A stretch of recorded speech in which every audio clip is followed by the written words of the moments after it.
O tema hoje é como resolver karmas. E eu vou começar dando conceitos de karma. Porque, gente, karma é uma coisa que é bem controversa, né? A pessoa fala, não existe karma, não sei o quê.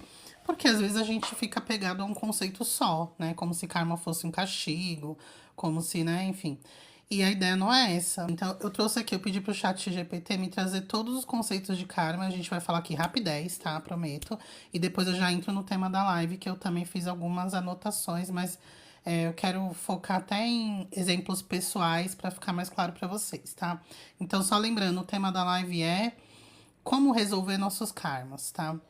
Então, eu falei, ô chat, me traz aqui as principais definições do que seria karma, tá? Dentro do meio religioso, espiritualista e afins. Ele trouxe. Então, aqui, ó.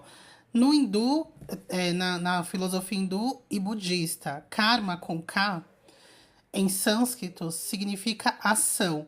Nessa visão, toda ação, pensamento, palavra ou ato gera consequências, positivas ou negativas, que retornam ao indivíduo nesta vida ou em outras futuras. Não é punição ou recompensa, mas é lei de causa e efeito.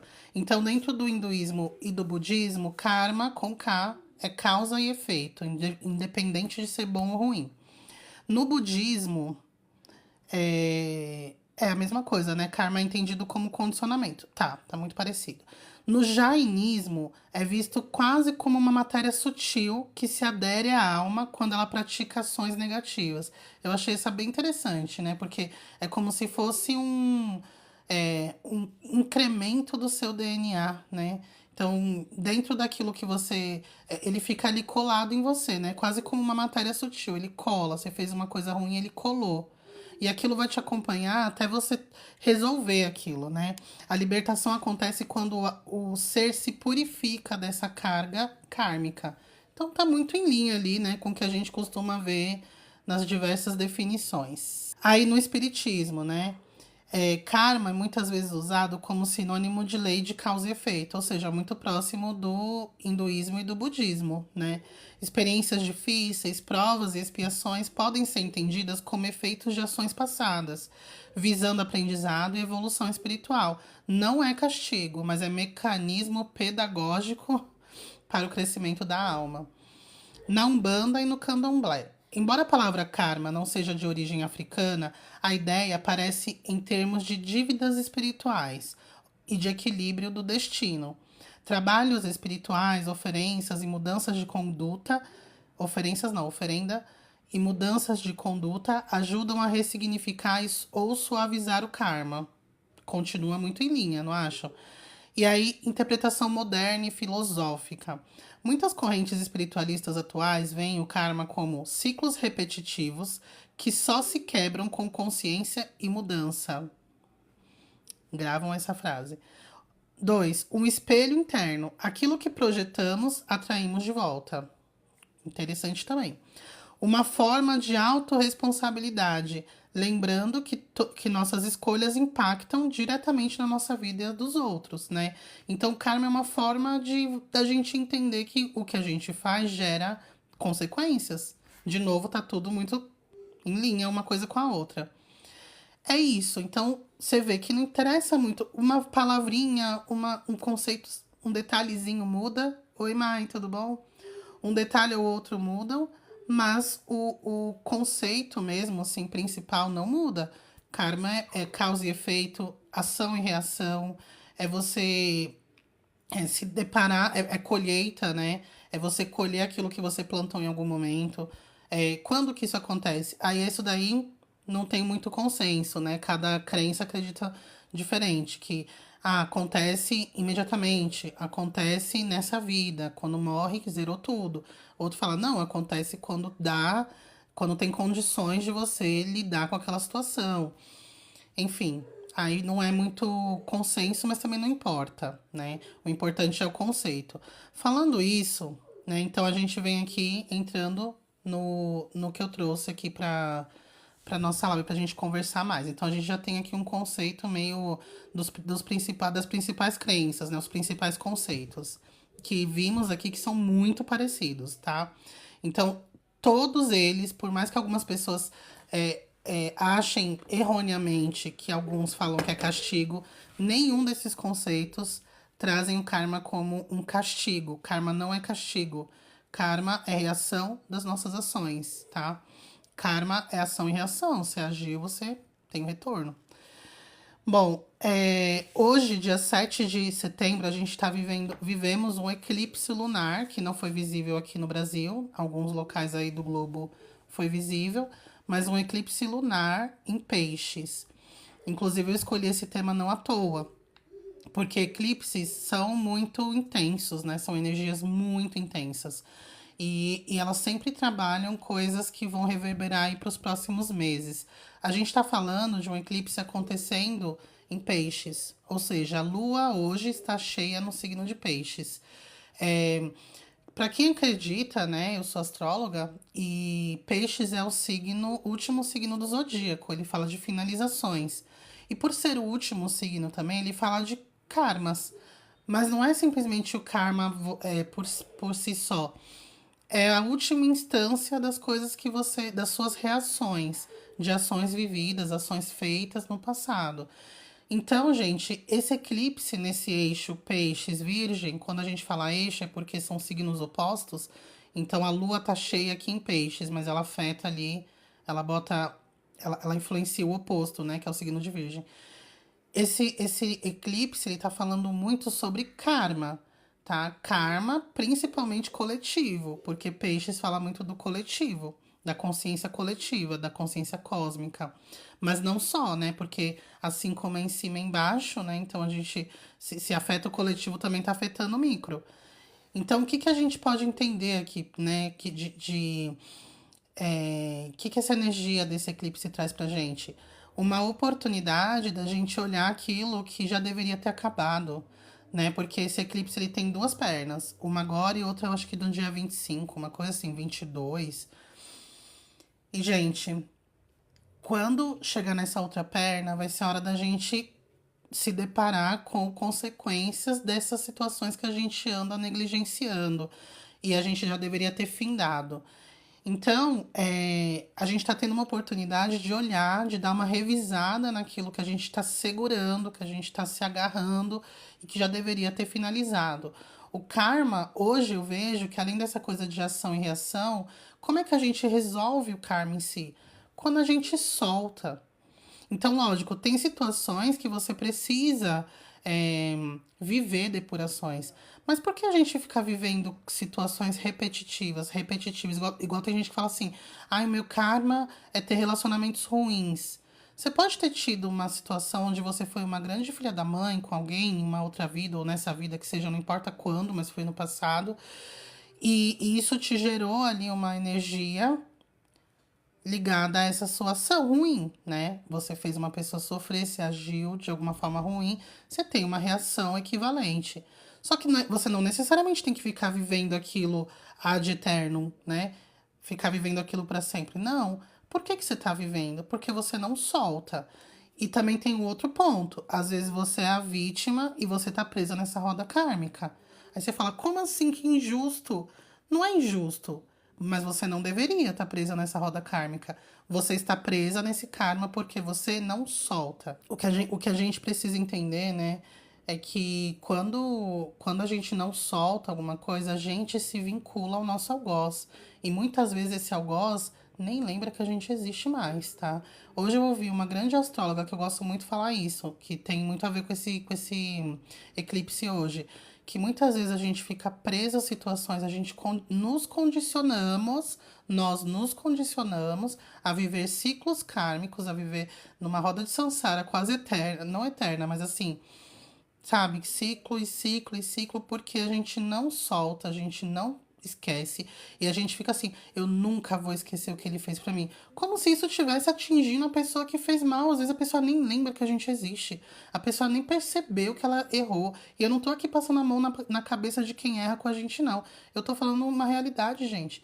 Muitas vezes a pessoa nem lembra que a gente errou, não faz nem ideia não é nem que faz ideia, ela nem liga. Ela nem. Tipo, uma pessoa tão, às vezes, egoísta e tão autocentrada, ou seja, ela acha que tudo gira em torno dela, que ela nem percebeu, assim, que ela magoou alguém. Ela só fez o que deu na cabeça dela e seguiu adiante. E a gente tá preso ali na situação. Não vou esquecer o que ele fez.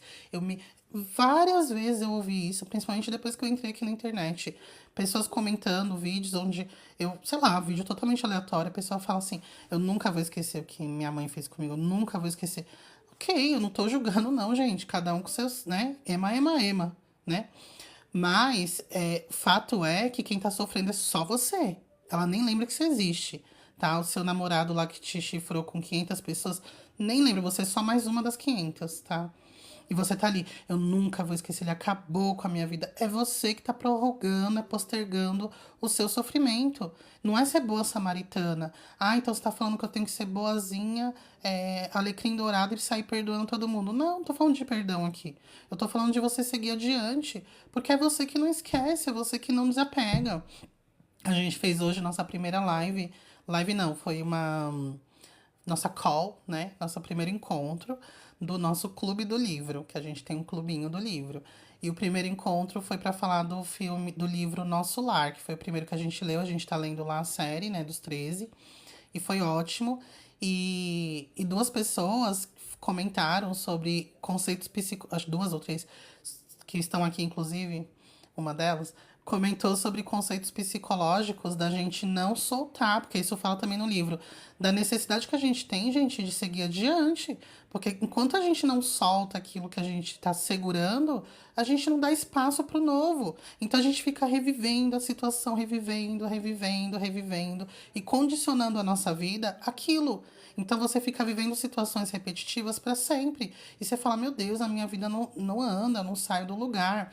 Nesse aspecto aqui da minha vida é sempre a mesma coisa. Porque você não solta, você não soltou, você não se permitiu ser feliz, sabe? Seguir adiante. Ah, mas eu não quero perdoar. Não é nem perdoar, assim. Se você não consegue, não perdoe, mas assim, esqueça. Mas eu não consigo esquecer. Então, você já sabe o que vai acontecer. Sua vida vai girar em torno daquilo, porque você não solta. E se você não solta, é uma bagagem que você vai ficar carregando, tá? Que você vai ficar arrastando pro restante da sua vida. Até você decidir soltar essa bagagem. Então você vai ficar arrastando aquilo é pesado, aquilo não vai te permitir colocar coisas novas na sua mala, na sua sacolinha. Então você fica com aquele peso, aquele peso. Esse conceito é muito o de nodo norte e nodo sul na astrologia, né? A gente veio para encher nossa sacolinha com novas ferramentas, com novos aprendizados, na verdade. E a gente trouxe algumas ferramentas do passado, mas a gente tem a tendência a colocar experiências e bagagens que a gente já deu, assim, não tem que carregar mais aquilo, ficou no passado. E a gente continua tentando reviver aquilo. Mesmo que doa, a gente quer reviver porque a nossa mente, sei lá, o nosso espírito, de uma forma muito infantil, acha que se a gente deixar isso passar, é como se a gente estivesse permitindo que o outro seja feliz, como se a gente estivesse falando para nós mesmos, não, tudo bem, não foi nada, sendo que foi, como se você não estivesse sendo leal com a sua própria dor. Isso não tem nada a ver em não ser leal com a sua dor. Isso tem a ver com eu não tive culpa do que a pessoa fez comigo, então eu não vou carregar isso pra mim. Aquela coisa ruim é dela, não é minha. Me afetou? Me afetou, mas eu não vou carregar. Eu não mereço carregar isso, sabe? Então eu vou deixar lá, vou deixar aqui onde ficou no relacionamento tóxico, vou deixar ele ficar aqui nesse relacionamento, junto com o relacionamento que acabou. E eu vou continuar a minha vida, a minha jornada sem esse peso. Esse peso não é meu, eu não vou pegar pra mim. Ele tentou me dar esse peso, mas eu não vou pegar pra mim esse peso. Né? Isso a gente pode levar para qualquer situação na nossa vida. Então, muitas vezes a gente fica ligado em rodas kármicas, em rodas de samsara, sem necessidade nenhuma. Eu já falei isso para vocês algumas vezes. Muitas pessoas, muitos espíritos desencarnados estão lá no umbral, presos, sem necessidade nenhuma, tá? Não foram algozes, não foram pessoas horríveis que cometeram grandes crimes e atrocidades aqui na matéria enquanto eram vivos e aí tiveram, né, por afinidade vibracional ficaram lá. Não é. São pessoas que estão extremamente apegadas a coisas e situações que que não foi culpa delas, elas terem vivido aquilo, alguém fez ela, né, consequência de estar encarnado, ou reação de uma ação que ela teve no passado e que ela não sabe, mas muitas vezes é. Mas independente, ela não consegue soltar aquilo e por isso ela fica presa naquela densidade que ela não precisaria ficar. Então a gente tem que prestar muita atenção. O que te prende, o que tá fazendo você ficar preso numa densidade, num ciclo que não te faz bem, que você não sabe por que você tá preso nele e você não consegue sair. É um trabalho difícil, que requer dedicação e paciência, porque você não vai ter isso rápido. E quando você entender o que que é, você também não vai conseguir resolver rápido. Já vou contar experiências minhas aqui e vocês vão ver que não é tão simples assim, né? Que eu vou contar só para vocês entenderem na prática do que eu tô falando. Então, quando a gente fala assim, ó, a gente tem que viver de uma forma mais leve. O que que é viver de uma forma leve? É isso, gente, é tirar a carga morto, peso morto. Quando a gente fala esse dizer, né, essa gíria, peso morto, ele faz muito sentido. Porque é uma coisa que não tem mais vida, não vai te ajudar em nada, você não vai conseguir fazer nada com aquilo de positivo, aquilo não vai ajudar você a construir nada, a conquistar objetivos. É só um peso morto. É só uma coisa inútil que você tá. Inútil e pesada, que faz mal, que te machuca, e que você tá carregando ele por sei lá o quê, por apego, apego à própria dor, né? Ou por lealdade à sua própria dor, o que é muito louco, você não tem que ser leal à dor. Você sentiu uma dor, te machucou, deixa ela lá. Você não tem que ser leal à dor. Você tem que ser leal à sua evolução, você tem que ser leal aos seus sonhos, você tem que ser leal ao seu bem-estar, tá? Mateus Mariano, karma é justiça divina, é para nossa evolução. É reparação. Mateus, mas eu nem falaria que é justiça divina. A gente pode dizer que sim, é uma lei divina, no sentido de que o Criador, né, o todo, criou leis que se fazem funcionar por si só. E a lei do karma é essa ação e reação. Então, nesse sentido, eu concordo. Aí o Matheus continua: eu guardava muito rancor das pessoas que eram homofóbicas, mas isso diz muito mais sobre elas, sobre elas. Exato. Né? A gente fica pegando pra gente, ficar levando isso por anos, coisas que não são nossas. Por que você vai levar a homofobia? E lógico, tem ressalvas, né? Porque por exemplo, o exemplo que você deu da homofobia é uma coisa que está presente na sociedade. Então, por mais que você ignore o que essa pessoa te fez, você pode viver isso de novo com outras pessoas. Mas, de novo, não segure, não coloque em você, não coloque no teu bolso, no teu coração, de nenhuma dessas pessoas, sabe, a homofobia. Não guarde pra si, não pegue pra você nenhuma dessa carga. Não é sua. Não são suas cargas. Então não pegue. Não tô falando que você não vai sentir. Nós somos seres humanos. A gente sente, dói. Mas do eu, deixa lá. É da pessoa. Ó, uns exemplos que eu escrevi aqui, ó. Ele acabou com a minha vida. Tipo, eu não posso esquecer. Aí o outro, não é justo que tal pessoa conseguir tudo o que quer depois do que ela fez comigo e eu não tenho metade das coisas que ela tem. É bem comum a gente ver isso. Aí tem gente que fala assim, não é justo fulana tá feliz depois dela ter me feito mal, etc, etc. E é uma forma que a gente fica tão desnorteado, assim, tão cego para essas realidades que a gente não percebe que a pessoa tá nem aí.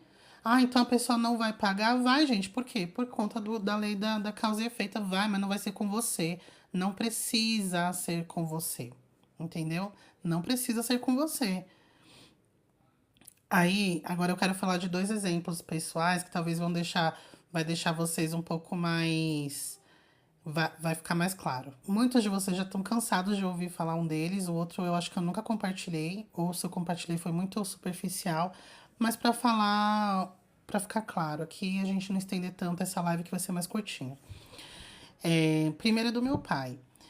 Meu pai, a gente nunca teve uma relação muito boa, né? Meu pai, ele é casado com a minha mãe, sempre foram casados, então eu sempre fui criada com os dois. Eu e minhas irmãs, a gente é uma família numerosa, temos somos em quatro filhas, minha mãe e meu pai. Eu sou a do meio, tem duas do meio, né? Porque são quatro, uma mais velha e uma mais nova. E E ele sempre aprontou muito, assim, com vícios, sabe? Vícios que não vícios em tóxicos pesados, mas em cigarro. Tudo bem, cigarro não causa um grande transtorno para a família, mas bebida alcoólatra, é, jogo, perdia todo o dinheiro no jogo. Antigamente tinha muito, não sei se ainda tem, mas antigamente tinha muito, tipo uns cassinos ilegais, assim, que ficavam nos porões, assim. E aí, né, gente, não dava bom. Ele sempre trabalhou, mas ele perdia todo o dinheiro nessas coisas. E a gente passou muita necessidade sem necessidade. Tipo, não precisava, sabe? Porque não que teria uma vida super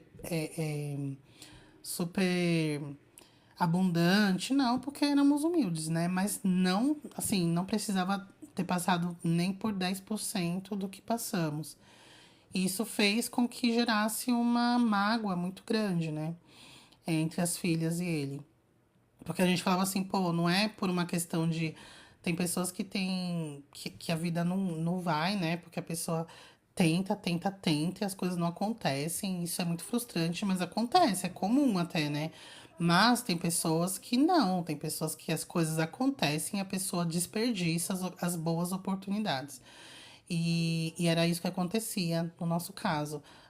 Tinha a pessoa, né, que tá aí, tinha muitas oportunidades na vida, assim, de dar guinadas muito boas. Uma vez que ele veio de uma origem muito humilde, gente, assim, ó, quase miserável. Ele teve inúmeras oportunidades depois que veio para São Paulo. E mesmo assim, ele pegava as oportunidades e jogava no lixo por conta de egoísmo, assim, queria viver uma vida de como se não tivesse obrigações. E a gente sempre foi muito perceptivas, assim, eu e minhas irmãs, então a gente sentia isso muito, de uma forma muito intensa, sendo que não tinha que ser, a gente era criança, né? E aquilo foi me perseguindo, assim, foi me acompanhando a vida inteira, porque também E aí, gente, são questões muito profundas, nem vou entrar tanto aqui, porque senão a gente vai ficar, né, até amanhã. Mas assim, enfim, era uma mágoa muito grande, eu tinha zero amor, sabe, eu não queria ter proximidade. O meu sonho era que a minha mãe se separasse dele, eu tinha um sonho da separação, mas eu tinha também um apego com ele, assim, era coisa que me deixava também muito magoada com ela. E a gente foi exposta, nós fomos expostas a situações terríveis, assim, durante toda a infância. Então, gente, era uma mágoa, assim, sem tamanho, sem tamanho. E quando eu tinha 31 anos, hoje eu tenho 37, quando eu tinha 31 anos, eu consegui me libertar dessa mágoa, soltar. E eu consegui soltar quando eu entendi um monte, foi vários fatores, tá? Por isso que eu falei, não é uma coisa, não adianta você perceber que existe uma coisa que você não conseguir soltar e aí uma vez que você percebe, você tudo se resolveu. Não é assim, não. Eu resolvi isso depois de muito tentar, sabe? De tentar vários caminhos diferentes. Mas a parte que eu percebi que isso estava me afetando era o quanto eu era muito reativa e eu tinha uma energia muito, sabe, assim, controladora. Era muito. Tudo tem que ser do meu jeito, eu controlo tudo, as coisas têm que acontecer da forma que eu quero, porque a minha vida foi tão na infância e adolescência foi tão descontrolada no sentido de eu não sabia de nada que ia acontecer amanhã, eu não sabia se a gente ia ter dinheiro para comprar comida, eu não sabia se eu ia estar estudando na mesma escola no ano seguinte, eu não sabia se a gente ia estar morando no mesmo bairro daqui a uma semana. Gente, é muita história. A gente se mudou inúmeras vezes porque meu pai arranjava briga com pessoas perigosas, que ameaçava de morte, a gente tinha que se mudar da noite pro dia. Isso aconteceu várias vezes, tá? Então a gente tinha que mudar de escola da noite pro dia. Então, assim, era uma instabilidade tão grande que quando eu fiquei adulta, eu falei, eu criei uma defesa assim, eu tenho que controlar tudo.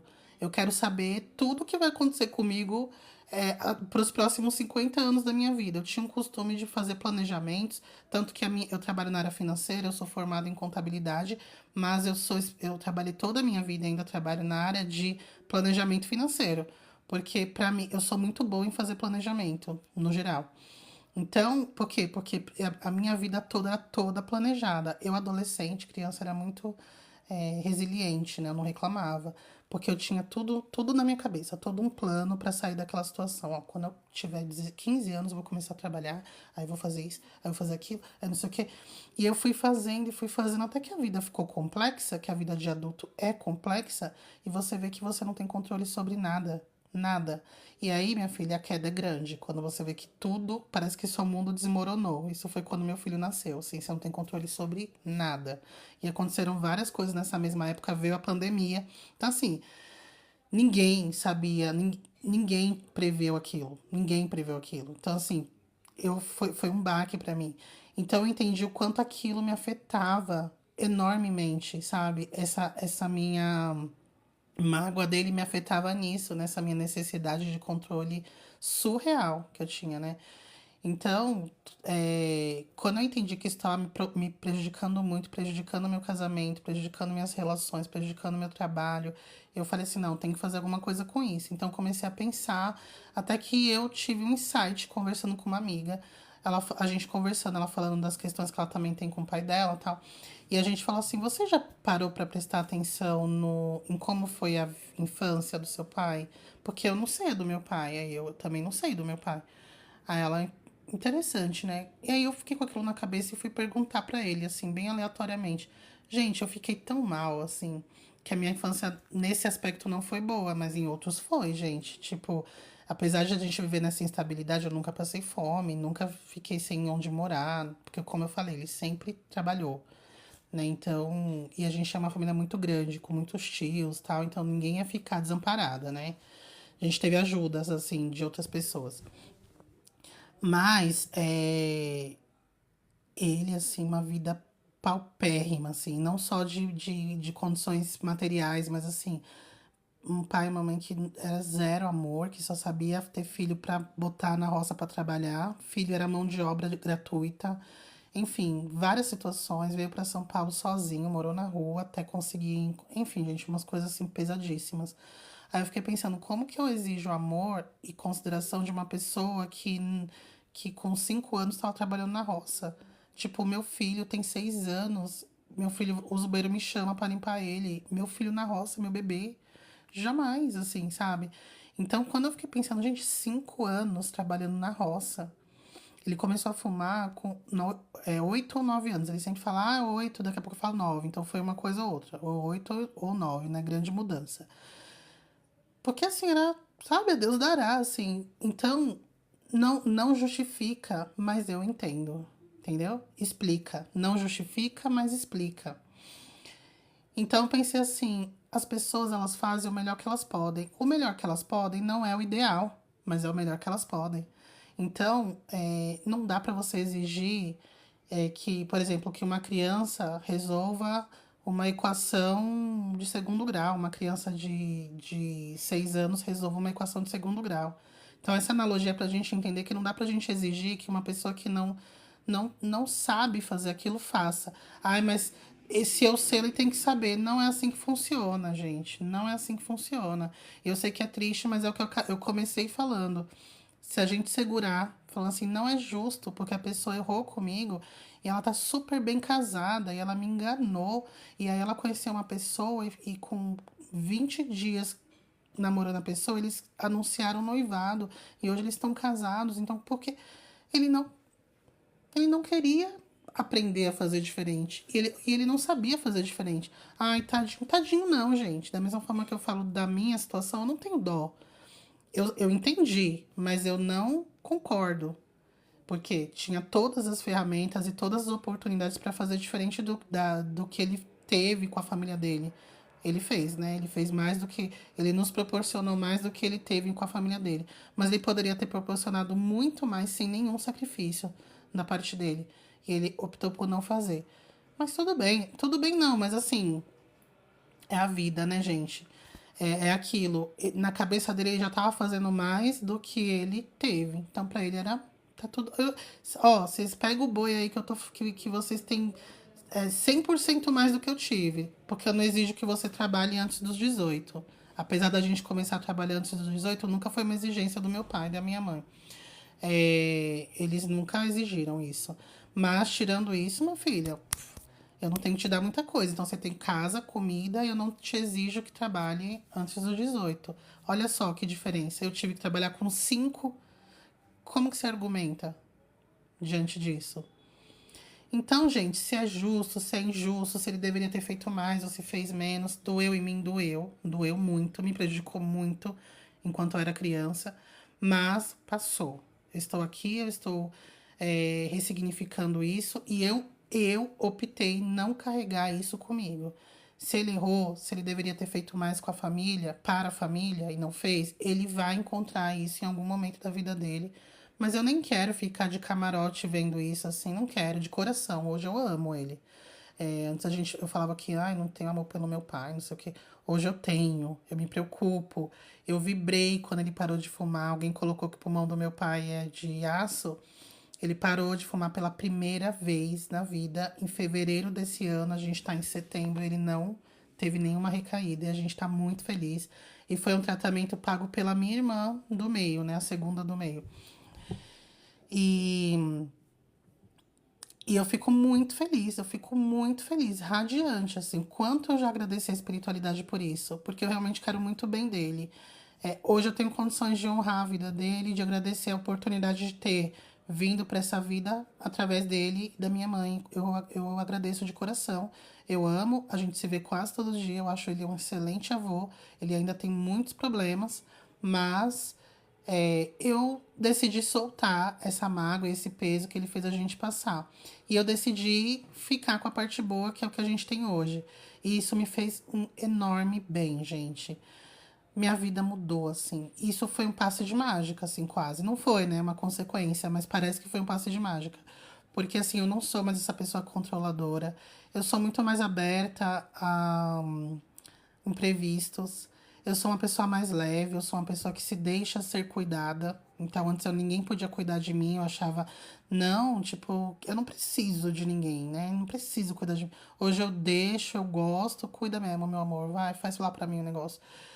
Não quero fazer isso, não sei fazer, não quero aprender, não quero aprender a trocar, não sei o quê. Se eu tiver que, se eu morasse sozinha e tivesse que ir atrás de um gesseiro, trocar o gesso que caiu, arrumar a, o cano do, sei lá, o tubo do gás que tá vazando, eu arrumaria, eu daria um jeito. Mas eu não estou só, então vai lá fazer que eu não quero fazer isso. Isso não é minha obrigação.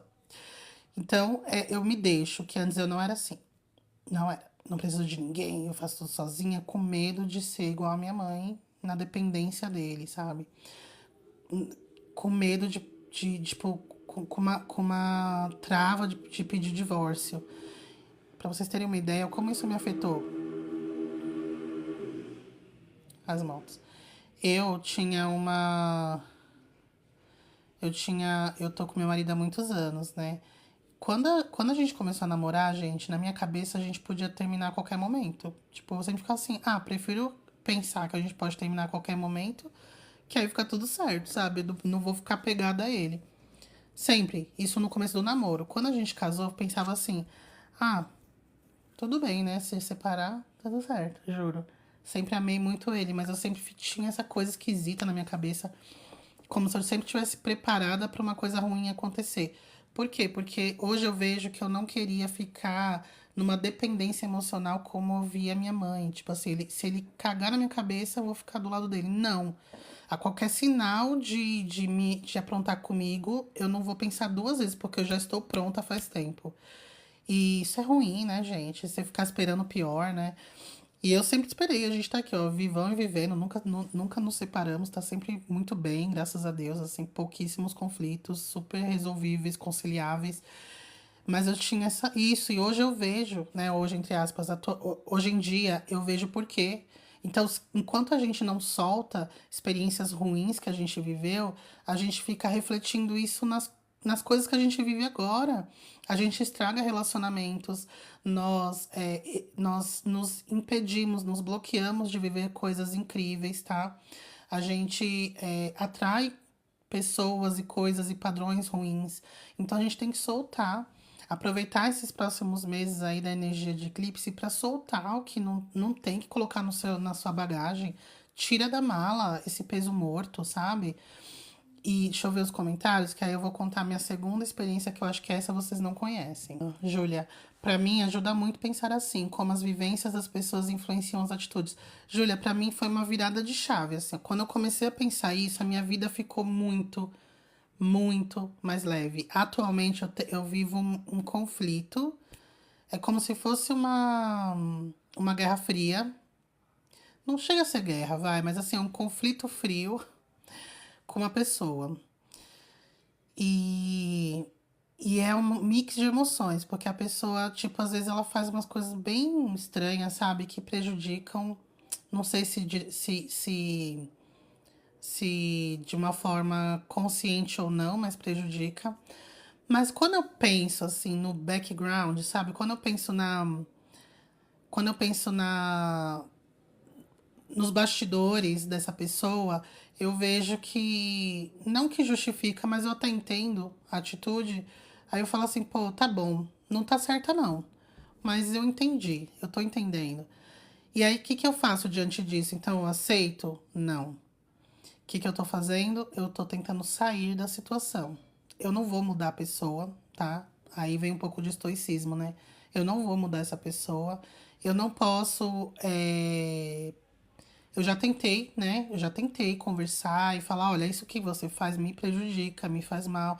Ai, desculpa, não é intencional. A pessoa já tá sabendo, continua fazendo. Então, assim, o que que eu posso fazer diante disso? Eu não vou mudar a pessoa. O que eu pude fazer é mostrar como eu me sinto, como tá me impactando essas atitudes. Ela tá sabendo, a pessoa tá sabendo. Não mudou, não fez nada, continua fazendo, né? Não fez nada para mudar, continua nesse padrão. Então, o que que eu posso fazer, estoicismo? Eu saio da situação.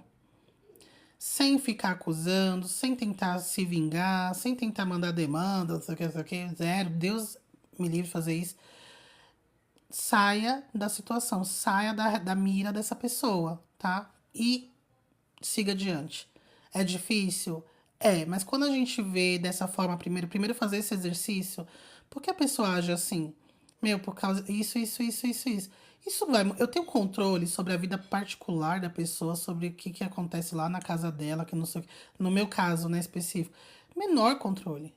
Tenho zero controle, assim, menos 10 controle. Então, não vai mudar. Porque se ela tá agindo assim por conta dessas coisas aqui atrás, não vai mudar. Então, o que que eu posso fazer? Pô, sinto muito, né, por você estar vivendo isso, né, mas eu não tenho nada a ver com isso. Então, eu saio da tua mira. E vida que segue. E você segue adiante. Você esquece a pessoa. Você esquece e segue adiante. Gente, isso é tão libertador. Isso dá uma destravada federal na vida que vocês não têm noção. Quem ainda não faz isso. Quem não faz, experimente fazer, tá? Julie, entender que esses traumas geracionais não começam com a gente, com a pessoa, ajuda tanto. Exato. Você vê que começa. Então, se meu pai viveu isso, talvez o meu avô, então, nem tenha sido criado pelos pais, sabe? Aí a gente vai andando até chegar na época da escravidão. Você entende que loucura? Nem eu que tô no oitavo já aprendi equação de segundo grau, não sei fazer. Exato. Julie, e aí, quando nós percebemos repetindo padrões. Peraí, deixa eu ler direito, que eu travei o português aqui. Julie escreveu certo, eu que não tô sabendo ler. E aí, quando nos percebemos repetindo padrões, é lembrar, não começou em mim, mas pode terminar. Palmas pra Julie. Isso aí, Julie. Aí a Júlia, que hoje tá trava-língua aqui, né? Não que esteja tudo bem, mas a gente não pode mudar o passado. Exato. A Julie fala, obrigada por compartilhar, Ju. Esses relatos ajudam muito. No meu caso com meu pai, percebo quanto ainda preciso soltar mágoas, mas já comecei. Não é um trabalho de um dia pra noite, como eu falei, né? Porque você percebeu o que que tá de peso morto na sua bagagem que você vai simplesmente jogar pra cima e ele vai embora. Não é isso. É um trabalho, mas precisa começar, né? Que arme. Ju, sinto que as pessoas não gostam de mim, que eu peso o clima apenas falando. Tenho vergonha de falar e pesar o clima. O que eu faço? Por que você sente que você pesa o clima? Você sente ou você tem um. Às vezes a gente tem um complexo, né? Um complexo de. Tem lá um termo que usa. Tem um termo, eu esqueci, mas tipo uma autoestima muito baixa. E aí você acha que você não tem nada de importante pra falar. Aí você às vezes fica pensando muito pra falar e quando você vai falar você perde o timing. Aí realmente fica meio, todo mundo fica, ah, tá. Então, gente, não sei o quê, porque já mudou de assunto, sabe? Então não é nada com você, é que você falou uma coisa que já não tá cabendo naquele assunto. É, tem que entender. Eu não posso te dar uma dica aqui agora, não, porque eu não sei como que é. Tem vários fatores. Às vezes você pode estar pesando o clima mesmo, né? Conheci pessoas que fazem isso. Tipo, você tá aqui conversando com a pessoa. Gente, sabia que a minha avó morreu porque o gato mordeu a jugular dela e saiu sangue até cair a última gota dela e a gente descobriu 15 dias depois e tinha 5 gatos comendo o corpo dela. Aí todo mundo. Tem pessoa que é assim. Não sei se é o seu caso, eu acho que não, né? Espero que espero que mas se às vezes também é uma. Então tem essa pessoa que baixa que pesa o clima mesmo. E aí o que que faz nesse caso? Para pra prestar atenção, assim. Tem coisas que a gente não tem que abrir para uma pessoa que você acabou de conhecer ou para um grupo de pessoas muito grande. Eu não vou chegar aqui e falar, gente, eu queria contar uma coisa para você. Sabia que meu marido pegou e falou assim para mim que eu sou a pessoa mais horrorosa do mundo e que eu não sei o que, não sei. É um negócio que todo mundo fala assim, nossa, que pena, né? Então tem lugar para se falar certas coisas, e tem coisas que não se falam. Então a gente tem que prestar atenção assim, qual que é o tópico da conversa, né? Ah, a gente tá falando aqui sobre traumas e tal. Tá, vou contar um trauma meu, mas você vai contar aqui agora que assassinaram seu pai com 15 tiros na sua frente. Às vezes é uma coisa muito, sabe? Uma coisa over, assim, que pesa mesmo. Então, presta atenção se é o seu caso. Se você fala assim, não, tudo, eu abro a boca, pesei o clima, pode ser só um complexo seu, uma autoestima muito baixa. Então você precisa ir treinando, vai conversando, fala quando dá vontade, não fica esperando muito pra falar uma coisa, até mudar o assunto. Aí do nada, tipo, já tá no terceiro assunto, é você. Ô, gente, eu queria só falar um pouquinho sobre o assunto que a gente tava falando 5 horas atrás. Aí já não tem clima, sabe? Então realmente pode ficar estranho. Então é tática, é técnica, comunicação é treino, gente. Isso é um fato. E eu percebo que pessoas que são. Não tô falando que é o seu caso, tá?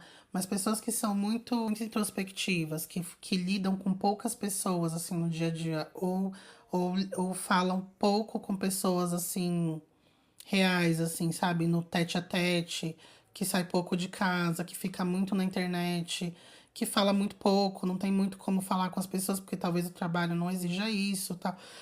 Pessoas assim têm dificuldade de comunicação, é bem comum.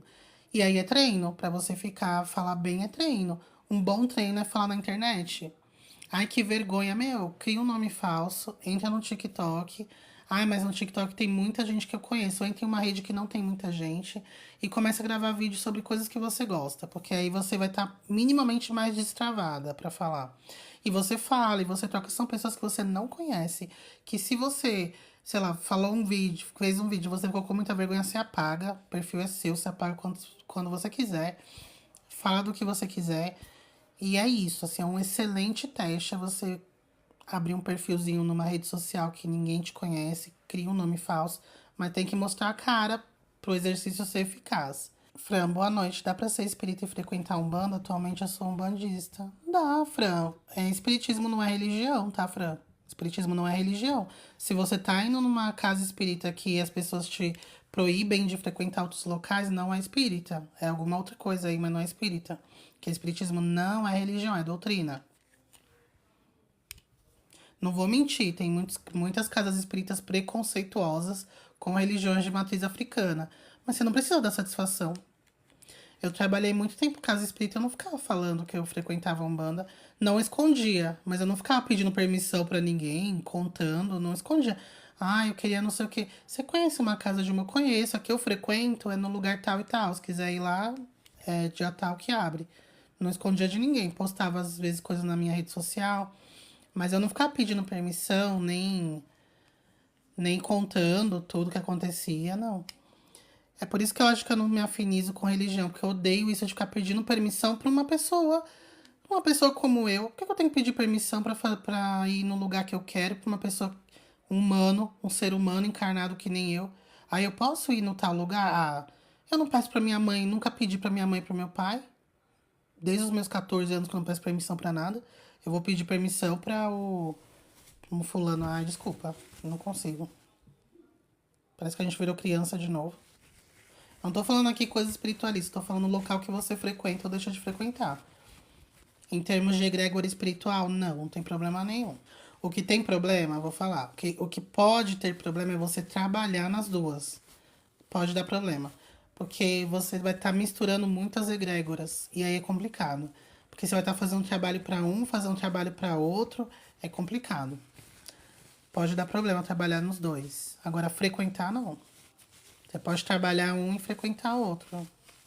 Ou não trabalhar em nenhum e frequentar os dois. Júlia, Ju, se não se vincular a nenhuma religião, como tem a proteção espiritual para as missões no astral? A gente tem. Aí, né, vamos entrar em temas polêmicos, Júlia. Não existe religião no astral. Não existe religião no astral. Aí a Umbanda no astral, não existe Umbanda no astral. Existem as entidades que aqui em Terra trabalham com a Umbanda. Existem as entidades que aqui em Terra trabalham no Espiritismo. Nos mentores, né, que eles falam. Existem os quiumbas que aqui em Terra trabalham na Quimbanda. Lá não existe Quimbanda, lá não existe Umbanda, lá não existe, não existe. Então, o espírito continua lá e ele trabalha aqui porque aqui na religião tal que trabalha com os preceitos que ele gosta, que ele, né, costuma trabalhar e tudo mais. Mas lá não trabalha. Eu já cansei de falar pra vocês que eu, né, eu sou taróloga também e eu tenho uma mentora cigana, eu chamo ela de mentora, mas não no sentido espírita, no sentido de alguém que te mentora, porque ela me iniciou no tarô. O primeiro contato que eu tive com ela, eu nem sabia nada de tarô, de baralho zero. E ela falou, tá na hora da gente trabalhar. E foi quando eu fiz cursos, que eu sou, né, toda pragmática, então fiz curso, não sei o que, comecei a jogar. E até hoje ela aparece pra mim em clarividência, em sonho, em projeção. Eu nunca trabalhei na Umbanda, nunca, não frequento muito a gíria. Quando eu vou na Umbanda, difícil eu ir na gíria de ciganos e ela tá sempre do meu lado. Então eu não preciso de uma religião pra estar com ela comigo. Mentor, mesma coisa. Mentor, Hitler tinha mentor. Hitler não tinha religião nenhuma. Se tinha, não era espírita, né? Então, assim, não precisa. Só que, lógico, você tem que tomar cuidado como você cultua entidades e ficar cultuando a entidade que você nem sabe que existe. Fala assim, eu vou fazer um negócio pra minha pombogira. Você sabe que você tem uma pombogira com você? Se você não sabe, agora na dúvida, mas como que eu vou pedir ajuda? Peça para os espíritos protetores. De qualquer forma, Exu é espírito pombogira, espírito preto velho, espírito cigana, boiadeiro, baiano, é todo espírito. Então peça para os seus espíritos. Nós temos muitos amigos, gente, espirituais, muitos amigos. A gente não brotou como espírito a partir do momento que a gente nasceu nesse corpo agora aqui, como Juliana. A gente tem muita história aí para trás. Então tem muita gente bacana, boa, que consegue ajudar a gente, basta pedir. Porque quem não pede não é ajudada, né? Peça e será atendido. Então a gente tem que bater na porta e abrir-se-vos-á. Então a gente precisa pedir. Ah, precisa saber o nome? Não. Aí é crença minha, não precisa. Eu me sinto extremamente protegida. As coisas que. Cumbuca que eu enfio a mão, se eu não tivesse proteção, eu ia estar muito lascada atualmente. Isso aqui que eu faço na internet, se eu não tiver proteção, eu ia estar muito ferrada. E mesmo assim, às vezes passa, por invigilância minha. Mas eu tenho muita proteção, como todos nós podemos ter. Basta a gente se abrir para proteção. Eu não preciso estar dentro de um templo para isso, tá? Deixa eu contar o último exemplo. É o seguinte, pessoal também. Exemplo não, outro relato. Eu trabalhei numa empresa por 7 anos. E eu Eu fiquei muito tempo nessa empresa e eu vi muita coisa acontecer nessa empresa. Mudaram de endereço 3 vezes e eu acompanhei, mudou de gestor não sei quantas vezes. Eu fui conhecer a sede nos Estados Unidos, eu fui conhecer a, a sucursal, não é sucursal, mas é uma filial que meu chefe ficava no México, eu fui 2 vezes. Então foi uma empresa que eu fiz um monte de coisa, eu desenvolvi muita coisa com eles e foi uma experiência muito longa, né? Foram 7 anos. É a empresa que eu fiquei mais tempo. Entrei em 2013. Em 2014, finalzinho de 2014, entrou um gestor meu. A gente se deu muito bem, assim. Ele tinha um jeito meio chatinho, assim, mas coisa pessoal, assim, a gente não era amigo, né? Então não me abalava em nada. Como chefe era muito boa a relação, muito, muito, muito, muito boa. E foi indo, assim, durante todo o tempo. Em 2017, a empresa mudou, ficou muito pequena, a empresa perdeu vários negócios, e aí a gente mudou para um escritório bem menor e ele foi demitido. E aí eu fiquei no lugar dele. E foi uma transição muito tranquila, assim. Ele ficou 3 meses fazendo a transição e ele foi realocado para uma outra empresa do grupo. Então foi tudo muito amigável. E ele dizia ele que tinha ficado feliz por eu ter ficado e tudo mais. Beleza. Depois que ele saiu, a gente continuou se vendo porque ele era da empresa do grupo, uma outra empresa do grupo. Então tinha muitas reuniões com os controllers do grupo, então ele tava lá, eu também tava, então a gente tinha muito contato ainda. Mas eu nunca pedi, assim, me ajuda nesse trabalho, não, porque eu já meio que fazia, por isso que ele foi demitido, porque eu já meio que fazia ali o que ele fazia, né? E não só por isso, ele tinha um salário muito alto e a empresa tava ficando muito pequena, então, assim, foi útil e agradável. E só que deu um ano, ele foi demitido dessa outra. Ele foi para fazer né? Tava com um desafio grande lá, não conseguiu fazer, porque era um desafio realmente complicado. Acabou sendo demitido. Beleza. Quando eu engravidei trabalhando nessa empresa. Quando eu engravidei, minha gravidez foi ok e tal. No último mês eu tive pressão alta e o médico me afastou, mas eu não queria afastamento, então eu fiquei trabalhando 100% home office. Então eu não fiquei afastada, eu só não ia mais presencial, mas trabalhei pra caramba. Beleza, meu filho nasceu e tal. Eu tava na licença maternidade ainda, não tinha nem entrado nas férias, porque pra quem não sabe, geralmente a empresa dá lá os 4 meses, que é lei, né, de licença, e a mãe emenda com 1 mês de férias. Então eu fiquei 5 meses, né, de licença. Eu não tinha nem entrado ainda no quinto mês, que seriam as férias, eles me ligaram, um colega meu me ligou, ele era analista, não, era coordenador, então ele respondia pra mim. E ele me ligou para perguntar um negócio de trabalho. Eu fiquei com ele no telefone mais ou menos 1 hora explicando o negócio de trabalho. Quando acabou, ele falou assim: então, eu vou mandar um motoboy aí com os documentos para você assinar a demissão. Eu o quê? Fui demitida na minha licença maternidade pelo meu funcionário. Meu funcionário me demitiu. Eu até liguei a diretora de RH. Ela falou: não, é isso mesmo, tá? Ela mandou mensagem, ela nem atendeu a ligação. Ok, gente, foi isso. Fui demitida na licença maternidade. Ai, foi errado, não sei o quê. Teoricamente não, porque eles adiantaram os meses de estabilidade, eles adiantaram os meses de estabilidade. Então eu teria mais, eu acho que 3 meses, 4 meses de estabilidade.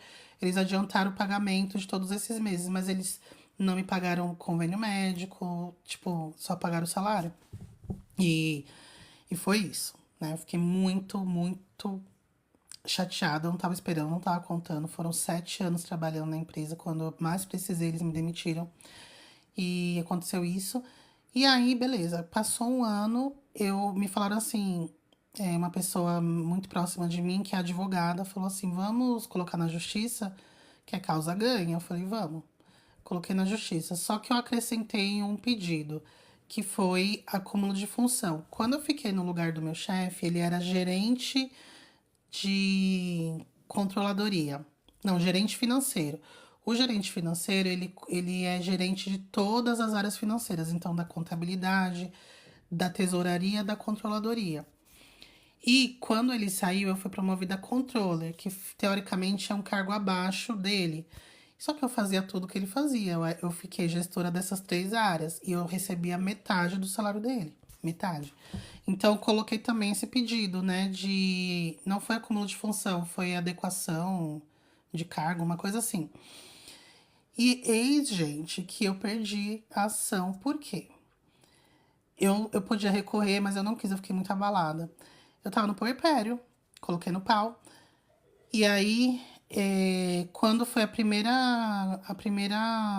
audiência de conciliação, que eu vi as testemunhas e tal, eu tinha duas testemunhas. Uma era uma amiga minha que ficou muito nervosa, se enrolou toda. A outra era uma menina que trabalhou comigo, que era minha testemunha-chave, que ela viu tudo acontecer e tudo. A gente conversou com ela. Não, eu vi mesmo tudo, vou testemunhar. Eles compraram a menina. Na hora do depoimento dela, ela mudou tudo, tudo, gente, tudo. Quando eu ouvi aquilo, eu falei, é um pesadelo, ela não tá falando isso. Ela mudou tudo. Ela falou tudo o contrário. Ah, ele falou que você não sei o quê. Não. Ele falou, não, tipo, ela mudou tudo. E tanto que depois ela foi contratada de novo lá, que ela já tinha saído da empresa, ela foi recontratada, então acho que eles compraram ela. Mas não foi esse o baque. O baque foi esse meu ex-chefe apareceu lá para testemunhar contra mim a favor da empresa. E, detalhe que eu não falei, nesse meio tempo que eu fui demitida, que foi bem na pandemia, ele me ligou e falou assim: eu vou te ajudar a se recolocar. Me ajudou a refazer o meu LinkedIn. Ele fez umas duas simulações de entrevistas comigo pra, pra ver como que eu tava, né? Tá? Porque eu tava 7 anos fora do mercado, né? Quase 8, porque já tava um ano desempregada. E ele fez entrevista comigo e ele não sei o que, me ajudou muito a me recolocar. Ele não tava mais trabalhando lá no grupo, tava numa empresa totalmente aleatória. Arrumou meu LinkedIn, me falou como que eu tinha que tirar foto. E, nossa, me ajudou muito. A gente ficou conversando. Ele também teve filho, e a gente ficava trocando muita ideia. Tudo que a gente não teve durante o tempo que a gente trabalhou, a gente teve de proximidade nesse um ano. De repente, esse homem aparece lá para testemunhar contra mim. Falou que eu não fiquei no lugar dele. Falou que eu não sabia fazer nem 10% do que ele fazia. Falou que qualquer pessoa poderia fazer o meu trabalho. Nem tinha pessoas lá para fazer esse trabalho. Eu e ele eram os únicos contadores da empresa. Contadores formados, com CRC. Só nós dois. E ele falou que qualquer pessoa podia. Quem pode assinar balanço? Quem pode assinar balanço é contador. Só tinha eu e ele de contador. Ele saiu e eu fiquei. Ou seja, eu assinava os relatórios financeiros. Meu, ele mentiu, ele nem tremia a cara dele, que ódio. Gente, aquilo pra mim. Aí eu perdi, né? E tinha, tipo, tinha como recorrer, foi só a primeira instância, mas eu não quis, eu fiquei muito abalada, muito, muito abalada. Eu tive que fazer acompanhamento psicológico, assim, me abalou demais. Falei, o cara falou comigo tem 2 dias, 2 dias. E ele, tipo assim, foi muito monstro, assim. E e eis que. Não, o pior, Julie, que a Julie colocou assim, ó. Foi porque tu disse que fez o trabalho dele e ficou puto. Não, gente. Ele fez lá o meu LinkedIn. Juro pelo meu filho que isso aconteceu. Ele fez o LinkedIn lá, me ajudou a montar meu LinkedIn. Sabe o que ele falou pra mim? Ju, pega tudo que eu coloquei como experiência minha lá na empresa X, que foi a empresa que a gente trabalhou. É só você copiar e colar, porque você fazia tudo que fazia tudo que eu fazia. Então você copia e cola a mesma coisa que a gente fala, que eu coloquei no meu LinkedIn como experiência nessa empresa, copia e cola no seu. Tanto que a advogada minha falou isso lá na audiência, porque eu já tinha comentado com ela. E ele falou que era mentira, que essa conversa nunca tinha acontecido. O juiz falou: Fulano de tal, essa conversa já aconteceu? Ele falou: Não, essa conversa nunca aconteceu, ela tá mentindo. Tinha acontecido, não tinha nem um mês. Enfim, gente, tô dando muitos detalhes, né, pra tá estendendo demais, mas o que eu quero dizer é que foi um baque. Eu nunca consegui superar isso, assim, ó. Parece uma bobagem, mas pra mim essa coisa de trabalho é uma coisa que é muito importante na minha vida. Eu levo muito a sério. E esse golpe, pra mim, e eu me acho muito esperta. Só que eu só me acho, né, porque eu acho que eu não sou. Porque eu não imaginava. Então, eu acho que pra mim foi o maior baque foi porque eu não imaginava, sabe? E eu me senti tão idiota, assim, eu odeio me sentir idiota. Eu me senti tão burra, me senti tão idiota, me senti tão bobona, sabe? Nossa, que bobona, que mané. Ele sabia que ele ia depor contra, e ele tava falando comigo, eu tava, ai, obrigada por todas as dicas. Nossa, eu falei o nome do cara. Enfim, e aí eu nunca perdoei, gente. Aquilo pra mim foi muito, muito, muito pesado. Foi uma coisa que me derrubou, assim, ó. Eu entrei em depressão, eu fiz tratamento psicológico, eu fiquei muito mal, eu me senti a pior profissional do mundo, eu me senti idiota, eu achei que minha carreira tinha acabado. Foi quando eu comecei a estudar. Não, foi bem antes. Não, foi bem antes. Foi quando eu comecei a atender. Atender. Foi em 2019 que eu comecei a atender com tarô. Em 2019. Porque eu já tinha estudado, mas eu não atendia. Eu já fazia pra mim, pra minha família, não atendia. E, e me ajudou muito a espiritualidade naquela época, porque eu tava totalmente, totalmente assim, é, abalada, assim, me abalou demais, gente. E eu nunca consegui perdoar esse homem até hoje. Então eu tenho um ponto que eu sei que se eu não resolver isso, isso vai comigo e eu não consigo. Eu já tentei, eu tento, não é que eu já tentei, eu tento e eu tenho ações assim, eu tô sempre fazendo ações. Então, no eclipse eu faço um trabalho pra zerar isso e tal. Eu tive uma experiência, né, uma projeção, não foi nem projeção, foi um sonho lúcido e eu percebi o quão grave era isso. E e eu falei assim, não, eu tenho que resolver isso. Melhorou muito, porque antes eu tinha um ódio mortal. Hoje eu tenho, assim, um asco. Quando eu penso nele, minha cara já faz assim, oi. Tá melhorando. Mas eu tenho total consciência que eu não posso deixar de trabalhar esse ponto. E como que foi essa experiência que eu tive nesse sonho lúcido? Eu não lembro que situação a gente tava, mas parece que a gente tava num local aberto, parecia numa pedra, sabe? Tipo aquelas pedras assim que tem no Rio de Janeiro, assim, na praia, uma pedrona, assim.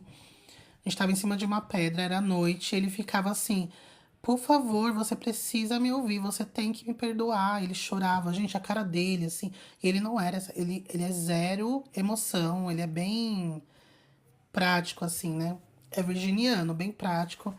Ele, você tem que me perdoar, eu não consigo me... Você tem que entender, eu tinha dois filhos pequenos, eles me prometeram muita coisa.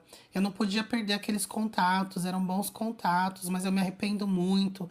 E, gente, olhar pra cara dele e falar assim, você é a pior pessoa que eu já conheci. Eu nunca faria isso com uma pessoa que eu tava conversando, eu nunca teria coragem de mentir na cara da pessoa que eu tava teoricamente trocando, compartilhando, conversando, criando uma amizade. 3 dias antes a gente tava conversando. Eu jamais teria coragem de fazer isso. E eu não falava nessa calma que eu tô falando, não. Eu falava com ódio, eu tinha muito ódio, eu falava gritando, sai, ele tentava pegar assim na minha mão, não encosta em mim, que eu tenho muito nojo, você é um verme. Eu falava umas coisas horríveis, e ele tava transtornado, assim, pedindo desculpa, falava coisas muito que eu nunca tinha relacionado. Que ele falava que ele tinha dois filhos pequenos, que a esposa dele não conseguia parar emprego. E é tudo verdade. Só que eu nunca tinha relacionado o que era o medo dele, perder um bom contato e tal. E até hoje eu não consigo ter a visão que eu tive do meu pai. Assim, eu não concordo, mas eu entendo. Eu não entendo o caso dele. Eu ainda não entendo. Porque ele já estava trabalhando, ele já estava bem colocado no mercado, ele não tinha nada mais com essas pessoas. Porque se fosse um funcionário, eu não ia falar nada, né, gente? Jamais eu ter falado assim, a pessoa trabalha na empresa, ela é obrigada. Teoricamente, ela não é obrigada, mas ela sabe que se ela não depor, ela pode se prejudicar muito ali no trabalho dela. Então, jamais eu ia cobrar, eu ia esperar que alguém falasse ao meu favor, trabalhando na empresa que eu tô botando no pau, né? Mas não era o caso dele, ele não trabalhava em nenhuma empresa do grupo mais, não trabalhava com as pessoas lá, os diretores lá que trabalhavam na empresa que eu tava é, processando. Não tinha porquê, sabe? Não tinha nada, nada fazia sentido ali. Então, eu não consegui, eu ainda não consigo entender, né? Aceitar e concordar, eu acho difícil concordar. Da minha forma do meu pai, eu não concordo com as coisas que meu pai fez. Podia ter sido diferente, mas eu entendo, hoje eu entendo. Agora, ele eu ainda não entendo. E eu sei que é um trabalho que eu preciso fazer porque é um peso morto que eu ando carregando comigo. Vocês entendem? Por isso que eu quis trazer aqui dois exemplos reais, exemplos meus, um que eu já resolvi e um que eu ainda não resolvi. Pra mostrar que tá todo mundo nessa, gente. E eu estou sendo aqui, né, bem aberta pra falar pra você que eu tenho, para vocês que eu tenho esse ponto. E eu acho que é um ponto que eu tô mais atrasada, assim, conscientemente falando, porque deve ter coisas inconscientes, com certeza, que ainda pra resolver, que em algum momento vai vir à tona como funciona o nosso processo. Mas esse aqui é consciente e eu ainda não resolvi, é o único. E eu fico brava comigo porque eu não queria que tivesse me afetado tanto, porque não era uma pessoa da minha família, não era nem mesmo uma pessoa do meu ciclo íntimo. Mas eu acho que foi um golpe muito duro porque me fez me sentir idiota. É isso. Então foi nessa época também que eu entendi que eu não tenho controle de nada. Porque quando eu tive meu filho foi muito. Assim, eu engravidei muito rápido. E eu, teoricamente, tenho. Teoricamente, eu tenho problema de fertilidade, né? Teoricamente, porque a única vez que eu tentei, eu engravidei em um mês. Menos de um mês eu tava grávida. Porque eu tenho endometriose. Então o médico falou: você é infértil, sua endometriose é profunda. E nananã. Então começa a tentar agora se você quer engravidar em 2 anos. Eu engravidei em menos de um mês. Eu fui na consulta julho, engravidei no final. Julho, no começo de julho, e engravidei no final de julho. E então, assim, só que de certa forma foi planejado sim, porque eu tava casada já tinha 4 anos, a gente queria sim ter filho, um filho, e eu já tinha 30 anos, então eu queria ter filho. O médico falou que já tava na horinha, porque eu tinha que começar a tentar, então foi planejado. Eu esperei muito, eu já estava formada, eu já estava consolidada na minha carreira, eu tinha acabado de terminar meu MBA, então eu fiz o MBA trabalhando lá, eu já tinha terminado, então para mim era o momento, sabe? E então eu tinha muito essa coisa de, não, se eu planejo, as coisas vão acontecer conforme eu planejei. E não, nada aconteceu. Nessa época tudo saiu do trilho, assim. Foi nada, tudo que eu não imaginei que aconteceria, aconteceu. Então foi ali que eu comecei a soltar o controle mesmo. Eu falei, eu não tenho controle de nada. E isso foi muito libertador pra mim. Então hoje, tudo que eu vivi, eu agradeço muito, por vários motivos. E um deles é esse, assim, eu consegui me libertar desse costume péssimo que eu tinha de controle excessivo de tudo. E eu falo assim, ai, não, eu te perdoo, mas no íntimo, quando eu penso, eu não tenho problema em falar. Então eu faço uma oração, não, fulano, eu te perdoo, tá? Tá tudo certo, vai viver sua vida. Mas no fundo, quando eu penso nisso, eu falo, que filho da puta, mano, que ódio desse homem. Eu fico pensando nisso, sabe? Ju, quando é assim que sentimos raiva ainda, a outra pessoa sente uma energia tipo obsessora ou não? Pode ser que sinta. Ainda mais quando a gente tem uma ligação, existe um elo. Não que a ligação é de amizade, não é isso. É que como a pessoa te fez mal, como a pessoa me fez mal, ele abriu um vínculo. Ele criou ali, ele deu start no negócio. Então, enquanto eu não solto isso, fico os dois ligados a esse negócio. Quando eu soltar, fica ele ligado ao mal que ele fez. A mentir é um negócio pesado, gente, karmicamente falando. Então, aí é com ele, aí ele vive lá isso, resolve ele, né, com a lei de ação e reação, como eu falei no começo. Mas enquanto eu não solto, estamos os dois ligados. Então, talvez eu ficar com raiva e tal, faz ele sentir sim. Por isso que o que eu tento fazer é não ficar pensando. Se eu não perdoo ainda, também não vou ficar maldizendo a pessoa, não vou ficar pensando, não vou ficar chafurdando nesse assunto. Eu contei aqui pra vocês, né, porque usei como exemplo, mas eu não fico pensando nisso, gente. Assim, por Deus, eu não falo, não penso nisso. Não fico pensando nele, não faço ideia de como ele tá, não tenho curiosidade, não pergunto sobre ele pra ninguém que eu conheça, que também conhece ele. Nunca perguntei, ai, como que o fulano tá? Ele tá bem, ele tá mal? Eu bloqueei ele de tudo, até do LinkedIn eu bloqueei, não quero saber, não quero que ele saiba também da minha vida. Então, isso pra mim é um ponto positivo. Eu também não quero ser uma pessoa a piorar a situação fazendo mal pra ele, mesmo que energeticamente ou espiritualmente. Aquele sonho que eu te senti, que eu tive, foi ele. Ele foi atrás. Tanto que no sonho eu ficava andando, eu não ficava acusando, tipo, eu de frente pra ele. Eu ficava andando e ele ficava me puxando pelo braço, ele ficava falando, olha pra mim, por favor, deixa. Aí ele falava assim, ó, lembrei.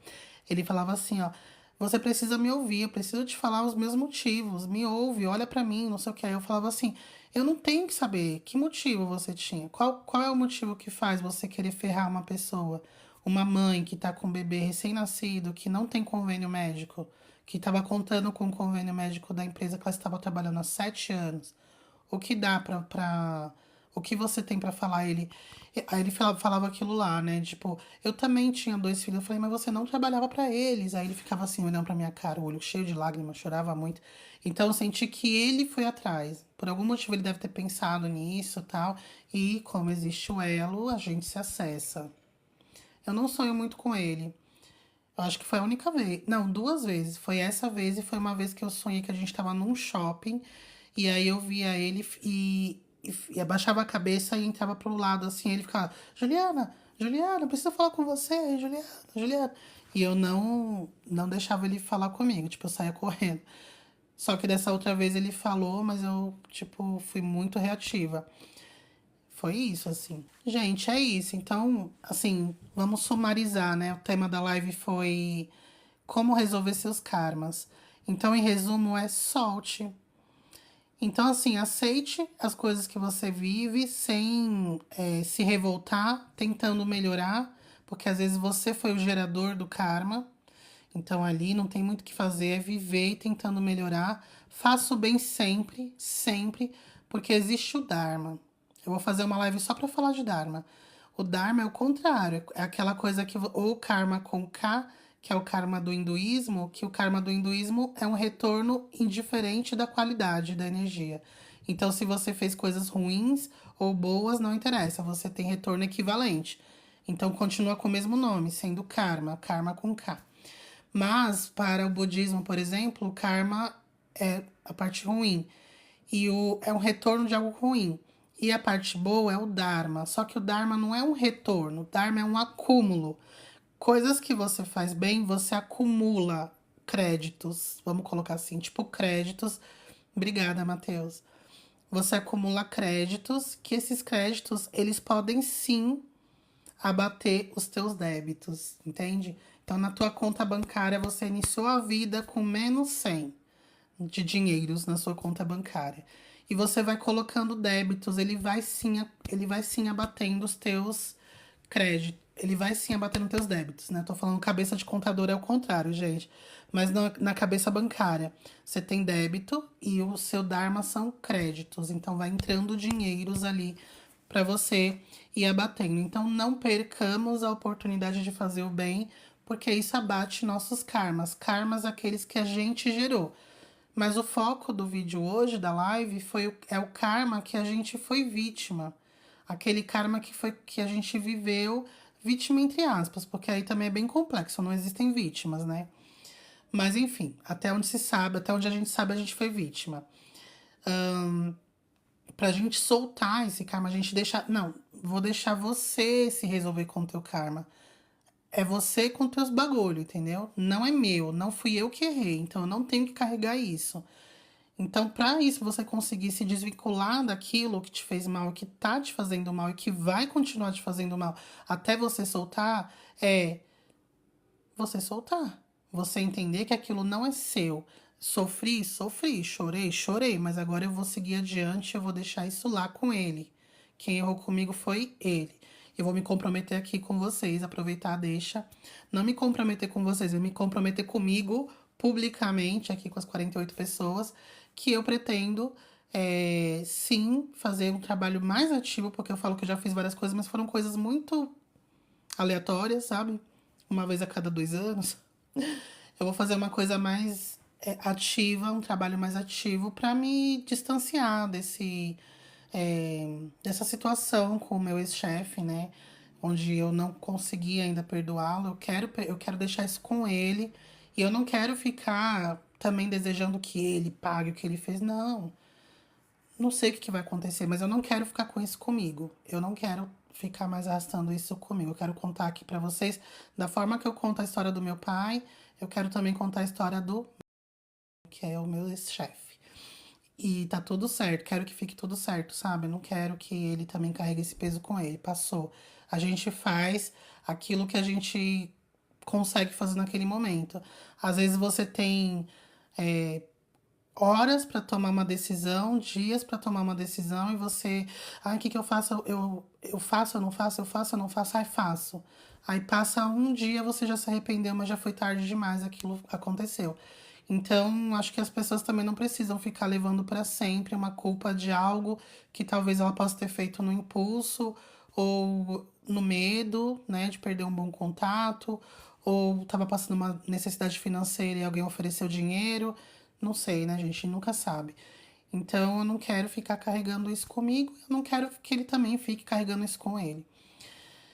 Então, fazendo um compromisso comigo aqui publicamente. E aí fica com vocês assim também, né? A reflexão. Vamos aproveitar essa oportunidade aí do eclipse lunar em peixes pra gente soltar aquilo que não é nosso e que a gente fica carregando por lealdade à nossa dor. Falhou aqui a voz. Lealdade à nossa dor. A gente não tem que ser leal à dor. A gente tem que ser leal ao nosso futuro, aos nossos sonhos, ao nosso presente, à nossa evolução, ao nosso desenvolvimento. Não a dor. Ainda mais a dor do passado. A dor fica lá para trás. Gente, é isso. Então vamos deixar um to-do aqui, né? Um a fazer pra gente. Vamos refletir aquilo que a gente não consegue soltar. Vamos tentar soltar. Vamos refletir o quanto aquilo impacta no nosso presente, negativamente falando, o quanto a gente está ocupando espaço na nossa malinha para a gente liberar espaço para coisas boas. A gente está carregando lá o peso morto e vamos tentar, né, tirar esse peso morto aí da mala e seguir adiante, mais leves. Um beijo para vocês e nos falamos. Boas projeções. Beijo.